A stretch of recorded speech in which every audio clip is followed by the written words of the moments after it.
ایک جنگل میں بندروں کا ایک غول رہتا تھا۔ اس جنگل میں چونکہ بہت زیادہ تعداد میں پھل وغیرہ اگتے تھے، اس لیے وہ سب بندر بہت اطمینان اور خوشی سے رہتے تھے۔ ایک دن ایسا ہوا کہ ایک سائنسدان اپنی بیٹی کے ساتھ اسی جنگل میں ریسرچ کے لیے آیا۔ خیمہ نصب کرنے کے بعد سائنسدان تو پودوں کے سیمپل اکٹھے کرنے نکل کھڑا ہوا، مگر وہ لڑکی اس خیمے کی تزئین و آرائش کے لیے پیچھے رہ گئی۔ اس نے پہلے زمین پر ایک پرانا قالین بچھایا، پھر اس قالین پر بستر لگائے، خیمے کی درمیانی ٹیک سے برقی لالٹین لٹکائی اور اس کے عین نیچے ایک چھوٹی سی میز اور اس پر سجاوٹی سیبوں سے بھرا ایک پیالہ رکھ دیا۔ وہ سیب دیکھنے میں بہت زیادہ خوبصورت اور بڑے لگ رہے تھے۔ تمام بندر درختوں پر بیٹھے ان مصنوعی سیبوں کو لالچ سے دیکھ رہے تھے۔ لڑکی خیمے کے سامنے کی جگہ صاف کرنے کے لیے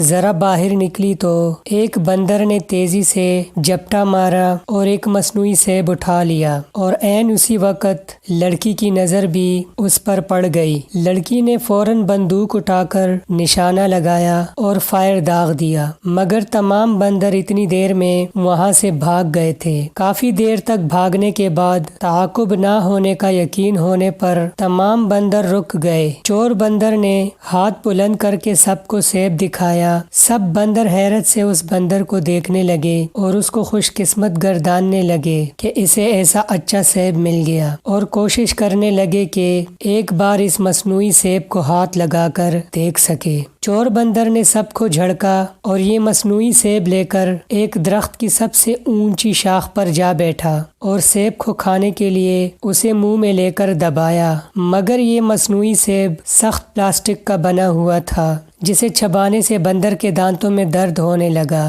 بندر نے 2-3 بار اور کوشش کی، مگر ہر بار اسے درد ہونے لگتا۔ وہ دن چور بندر نے اسی اونچی شاخ پر بھوکے رہ کر گزارا۔ اگلے دن وہ نیچے اتر آیا۔ دوسرے تمام بندر اسے احترام سے دیکھنے لگے، کیونکہ اس وقت بھی اس کے ہاتھ میں وہ مصنوعی سیب موجود تھا۔ دوسرے بندروں سے ملنے والا احترام دیکھ کر اس بندر نے اس سیب پر اپنی پکڑ اور مضبوط کر دی۔ اب دوسرے بندر پھلوں کی تلاش میں نکل گئے اور تیزی سے ایک درخت سے دوسرے درخت پر چھلانگ لگاتے ہوئے پھل توڑ توڑ کر کھانے لگے۔ چور بندر کے ایک ہاتھ میں چونکہ مصنوعی سیب تھا، اس لیے وہ درختوں پر نہیں چڑھ سکا، مگر وہ سیب بھی ہاتھ سے چھوڑنا نہیں چاہتا تھا، اسی لیے وہ سارا دن بھوکا پیاسا رہا، اور یہی سلسلہ آگے کچھ دنوں تک چلتا رہا۔ دوسرے بندر اس کے ہاتھ میں مصنوعی سیب ہونے کی وجہ سے عزت کرتے، مگر اسے کھانے کے لیے کچھ نہیں دیتے۔ بھوک سے بے حال وہ بندر اتنا نڈھال ہو چکا تھا کہ اس کو اپنا آخری وقت نظر آ رہا تھا۔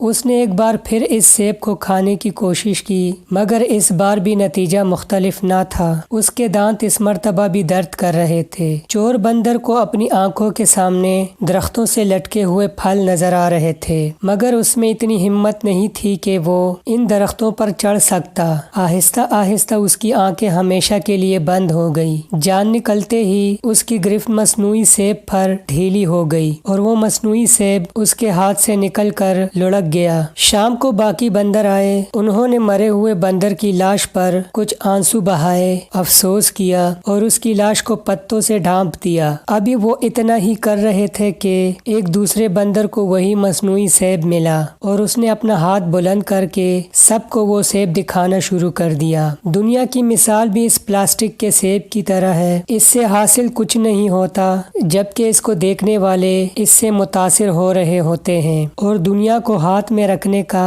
دعوے دار بالآخر خالی ہاتھ لا حاصل اس دنیا سے چلا جاتا ہے، اور اس کی دنیا پر کوئی اور قابض ہو جاتا ہے۔ جھوٹا دکھاوا انسان کو پہلے تھکا دیتا ہے، پھر مار ڈالتا ہے۔ ویڈیو اچھی لگی ہو تو لائک کریں، چینل کو سبسکرائب کر دیں۔ ملوں گا ایک اور سبق آموز کہانی کے ساتھ، تب تک کے لیے اجازت چاہوں گا۔ اللہ حافظ۔